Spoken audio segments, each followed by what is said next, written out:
పేరు శ్రీ గాయత్రి. నా పేరు మనస్విని. మేము తెలంగాణ గుట్ల పాఠశాల కొడగంలో 9వ తరగతి చదువుతున్నాము. హిమాచల్ ప్రదేశ్ లో కొండ ప్రాంతాలలో వంకర తిరిగిన రహదారుల మాదిరిగానే నిబంధనలను కూడా తరచుగా తమకు అనుకూలంగా మార్చుకునే చోట ఒక అధికారిని మాత్రం నిక్కచ్చిగా నిలబడ్డారు. ఎదుట ఎవరున్నా సరే వెనక్కి తగ్గలేదు.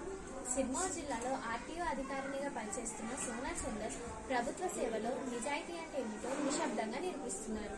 ప్రజలందరూ ఆమెని లేడీ సింగం అని పిలుస్తారు. అది ఆమె బిగ్గరంగా వచ్చినందుకు కాదు, ఆమె చూపే నిర్భయమైన నిష్పక్షపాతానికి గుర్తింపు.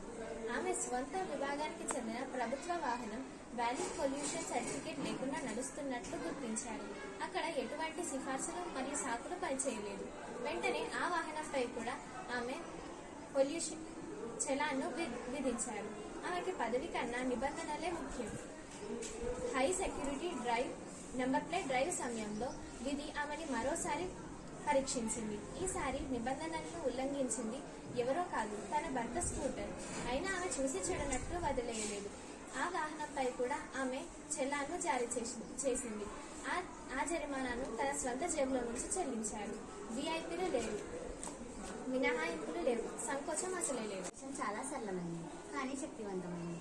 చట్టానికి ఇంటి పేర్లు, యూనిఫామ్లు లేదా బంధుత్వాలు తెలియదు. దానికి తెలిసిందల్లా తప్పొప్పులు మాత్రమే.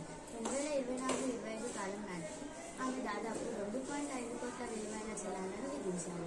ఆ మొత్తం అంతా ప్రభుత్వ ఖజానాకి జమ చేయబడింది. అయితే ఆమె చేసిన అసలైన కృషిని కేవలం సంఖ్యలో కొలవలేదు. అది మళ్లీ ప్రజలలో సిద్ధించిన నమ్మకంలో కనిపిస్తుంది. వ్యవస్థ కేవలం శక్తివంతులకే లొంగుతుందని సామాన్యులు భావించే ఈ కాలంలో నిజాయితీతో కూడా నాయకత్వం వహించవచ్చని ఆమె నిరూపిస్తున్నారు. అధికారం అనేది నిష్పక్షపాతంగా ఉండగలదని ఆమె నిరూపించారు.